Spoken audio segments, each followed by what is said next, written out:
Treasure Island by Robert Louis Stevenson. Chapter 11. What I Heard in the Apple Barrel.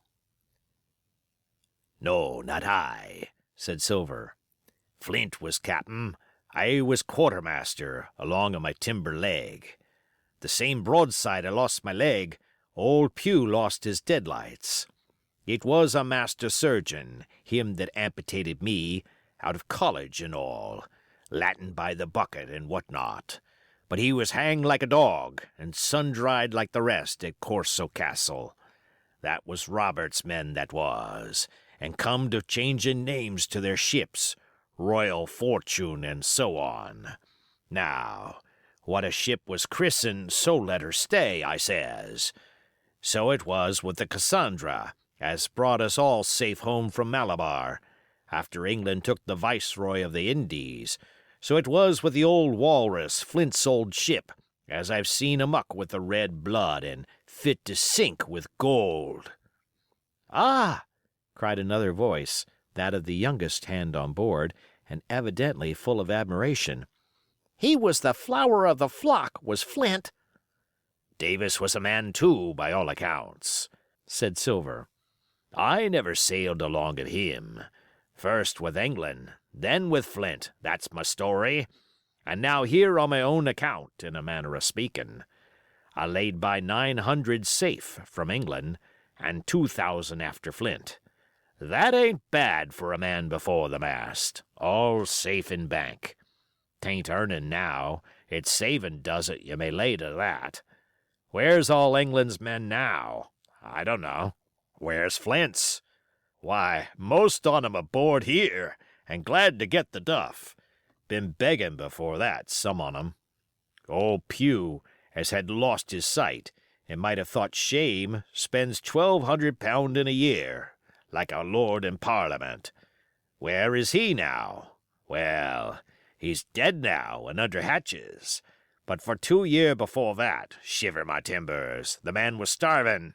He begged, and he stole, and he cut throats, and starved at that by the powers."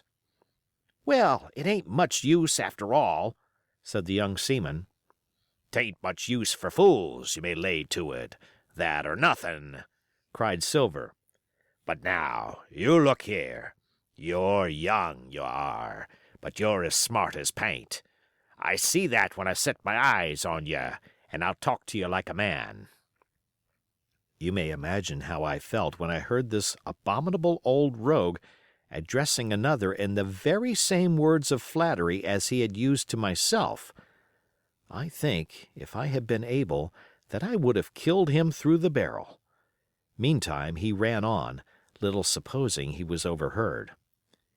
"Here it is about gentlemen of fortune. They lives rough, and they risk swinging, but they eat and drink like fighting cocks, and when a cruise is done, why, it's hundreds of pounds instead of hundreds of farthings in their pockets. Now, the most goes for rum and a good fling, and to sea again in their shirts. But that's not the course I lay. I puts it all away. Some here, some there, and none too much anywheres, by reason of suspicion. I'm 50, mark ye. Once back from this cruise, I set up gentlemen in earnest. Time enough too, says you. Ah, but I've lived easy in the meantime, never denied myself a nothing heart desires, and slept soft and ain't dainty all my days but when at sea. And how did I begin? Before the mast, like you." "Well," said the other, "but all the other money's gone now, ain't it? You daren't show face in Bristol after this."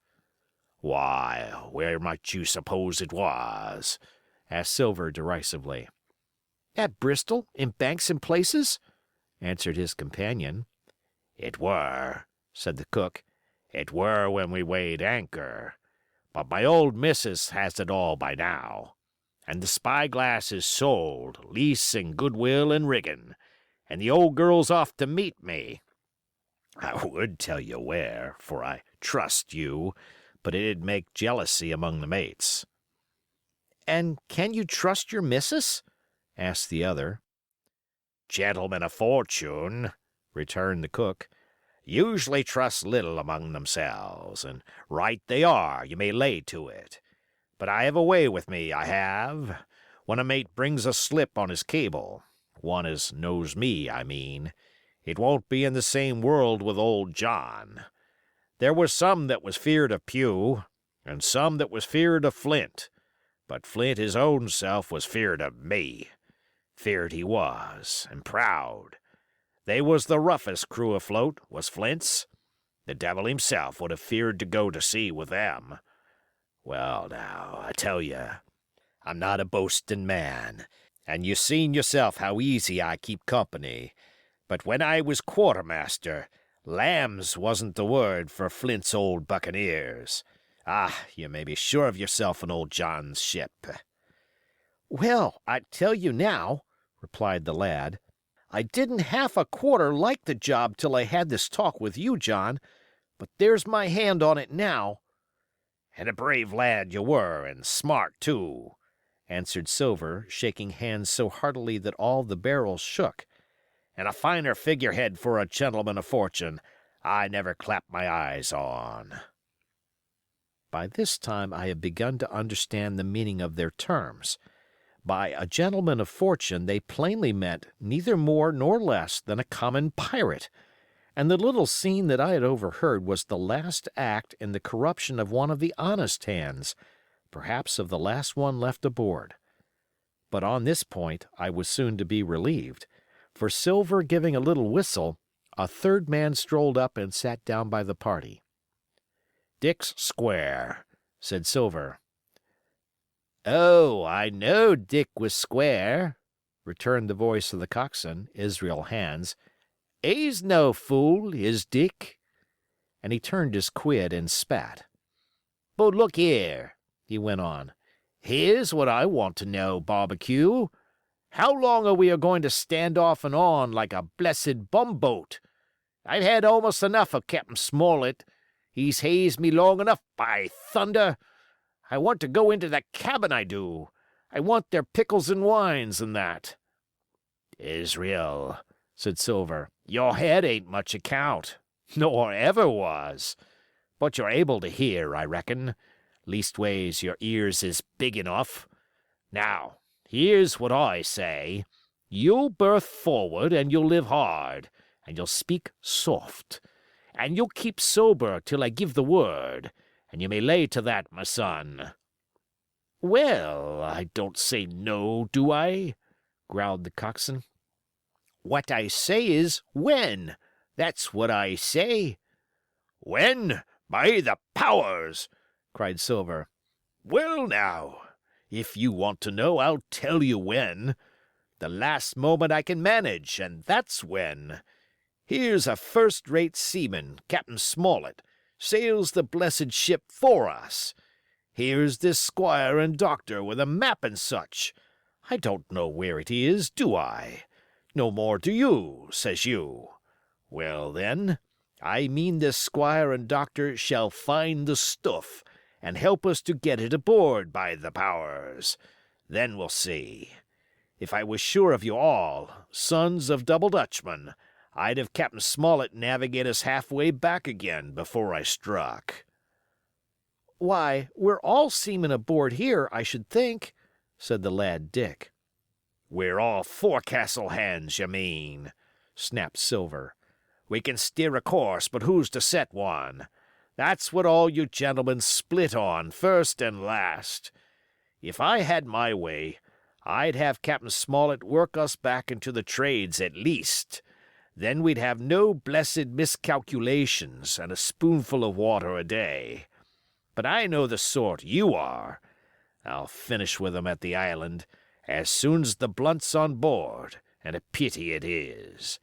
But you're never happy till you're drunk. Split my sides! I've a sick heart to sail with the likes of you." "Easy all, Long John," cried Israel. "Who's a crossing of you?" "Why, how many tall ships, think you now, have I seen laid aboard? And how many brisk lads drying in the sun at Execution Dock?" cried Silver.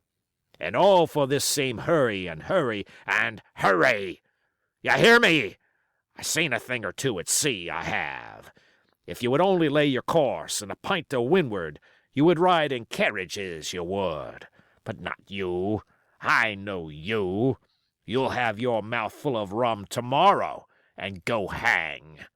Everybody knowed you was a kind of a chaplain, John, but there's others as good hand and steer as well as you, said Israel. They liked a bit of fun, they did.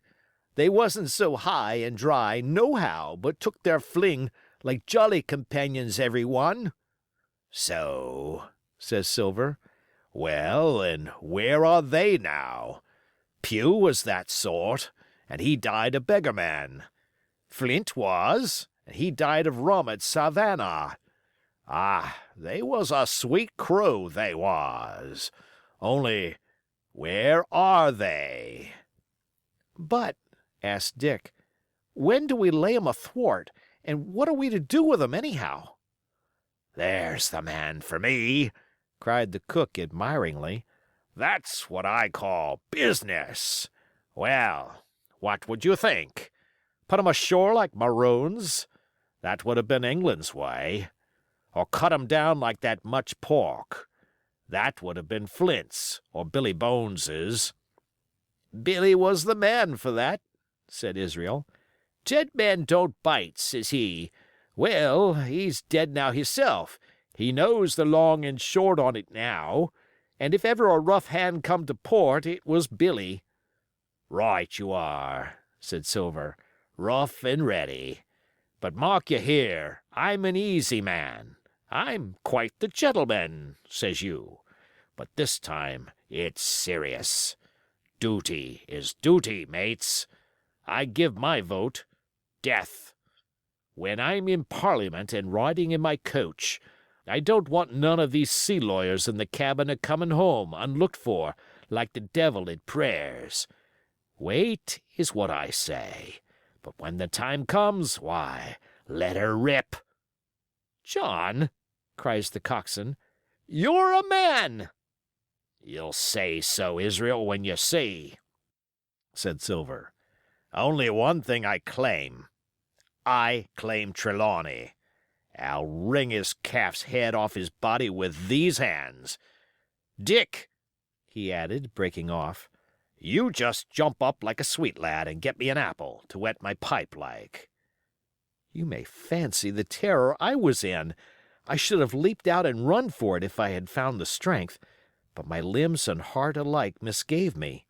I heard Dick begin to rise, and then someone seemingly stopped him, and the voice of Hans exclaimed, "Oh, stow that! Don't you get suckin' of that bilge, John. Let's have a go of the rum." "Dick," said Silver, "I trust you. I've a gauge on the keg, mind. There's the key. You fill a pannikin and bring it up." Terrified as I was, I could not help thinking to myself that this must have been how Mr. Arrow got the strong waters that destroyed him. Dick was gone but a little while, and during his absence Israel spoke straight on in the cook's ear. It was but a word or two that I could catch, and yet I gathered some important news, for besides other scraps that tended to the same purpose, this whole clause was audible. Not another man of 'em'll join. Hence there were still faithful men on board. When Dick returned, one after another of the trio took the pannikin and drank. One to luck, another with a "Here's to old Flint," and Silver himself sang, in a kind of song, "Here's to ourselves, and hold your luff, plenty of prizes and plenty of duff."